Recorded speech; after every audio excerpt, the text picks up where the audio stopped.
আসসালামু আলাইকুম everyone, welcome back to my channel. গরুর মাংস ভুনার সাথে পোলাও, যেহেতু শুক্রবার বলে কথা, তাই একটু ছোটোখাটো আয়োজন না করলে কি হয়। তো এটি একটি সাধারণ খাবার, কম বেশি সবাই খেয়ে থাকেন। তবে আমি আজকে আমি কীভাবে রান্না করবো সেটা আপনাদের সাথে শেয়ার করবো, আর সাথে থাকছে কিছু tips and tricks. By the way, আজকের রেসিপি গরুর মাংস পোলাও। তো লেটস গো মাই কিচেন। এখানে আমি 1.5 কেজি গরুর মাংস নিয়ে নিচ্ছি। মাংসটা ভালো মতো ফ্রেশ করে নিলাম। এ পর্যায়ে এটাকে রান্নার জন্য এখানে আমি দিয়ে দিলাম 2 টেবিল চামচ পরিমাণ আদা রসুন পেস্ট, সাথে দিয়ে দিলাম এলাচ দারচিনি, এর সাথে দিয়ে দিলাম লবণ, রেগুলার লবণ দিয়ে দিলাম। তো এখন এর সাথে আবার আমি দিয়ে দিচ্ছি হলুদের গুঁড়া। তো হলুদের গুঁড়া দিয়ে দিলাম। এখন এর সাথে দিয়ে দিচ্ছি মরিচের গুঁড়া। তো লাল মরিচের গুঁড়া দিয়ে দিলাম এর সাথে। এখন এর সাথে দিয়ে দিচ্ছি ধনিয়ার গুঁড়া, জিরার গুঁড়া। একদম সাধারণ সিম্পলভাবে রান্না, এটা একদম সহজ উপায়, যে কেউ রান্নাটা রান্না করতে পারবেন। তো এ পর্যায়ের সাথে আমি দিয়ে দিচ্ছি পেঁয়াজ কুচি। গরুর মাংস রান্নার ক্ষেত্রে কিন্তু পেঁয়াজ কুচিটা একটু পরিমাণ বেশি দেওয়া দরকার, কারণ পেঁয়াজ কুচিটার পরিমাণ বেশি দিলে গরুর মাংসের ঝোলটা খেতে মজা হয়। তো এটা আপনারা মনে রাখবেন, পেঁয়াজ কুচিটা একটু বেশি দিবেন। তো এখানে আমি দিয়ে দিচ্ছি 3 থেকে 4টা তেজপাতা। তো তেজপাতা দিয়ে দিলাম। এ পর্যায়ের সাথে আমি রেগুলার সয়াবিন তেল দিয়ে দিব। তো রেগুলার সয়াবিন তেল দিয়ে দিলাম।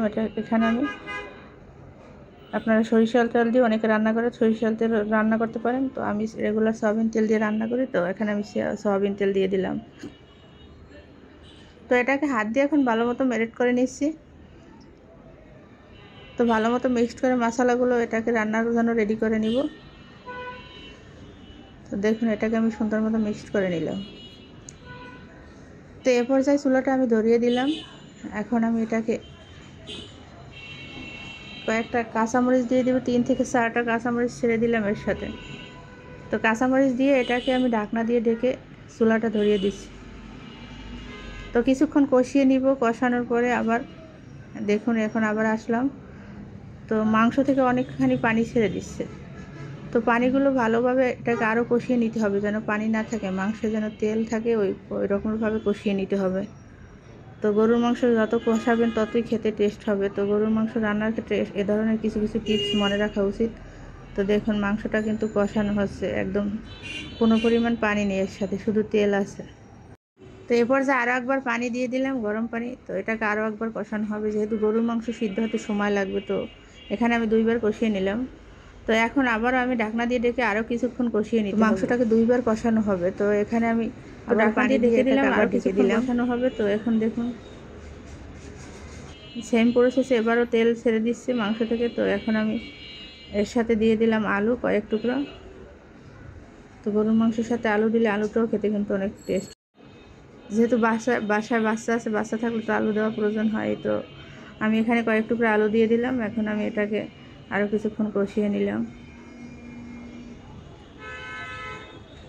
তো এখানে আলু দিয়ে কষানো হয়ে গেল। এরপরে আমি ফাইনালি আবার পানি দিয়ে দিব, গরম পানি। চূড়ান্ত রান্না করার জন্য আবার একবার পানি দিয়ে দিব। তো এবার আমি গরম পানি দিয়ে দিলাম, একটু পরিমাণে বেশি দিয়ে দিলাম। তো এই পানিটা দিয়ে আমার রান্নাটা কমপ্লিট করতে হবে। তো আমি এখানে একটু পরিমাণে পানি বেশি দিয়ে দিচ্ছি। এরপর যে আমার রান্নাটা কমপ্লিট করতে হবে এই পানি দিয়ে, তাই। তো এখন আবার ঢাকনা দিয়ে ডেকে দিলাম। ফাইনালি আমার রান্নাটা কিন্তু কমপ্লিট। অনেক সুন্দর রান্নাটা হয়েছে। গরুর মাংসের সাথে কয়েক টুকরা আলু দিয়ে গরুর মাংস ঝোল রান্না করলাম। এখন খাবার পালা। দেখুন, টেবিলে আমি সব কিছু সার্ভ করলাম। এখানে পোলাও নিয়ে নিচ্ছি। তো আছে সালাদ, সাথে গরুর মাংস ও লেবু। তো ছোটোখাটো একটি আয়োজন, এরকমের আয়োজন শুক্রবার থাকলে করা উচিত, কারণ নামাজ পড়ে এসে আমার ছেলে তো এরকমের খাবার পেলে মহা খুশি। আর আমার আজকের রেসিপিটি কেমন হলে অবশ্যই আপনারা কমেন্ট করে জানাবেন। আর ভিডিওটি যদি ভালো লাগে লাইক কমেন্ট বেশি বেশি শেয়ার করবেন। আর আমার চ্যানেলটি সাবস্ক্রাইব করে আমার পাশে থাকবেন। তো ভালো থাকুন, আল্লাহ হাফেজ।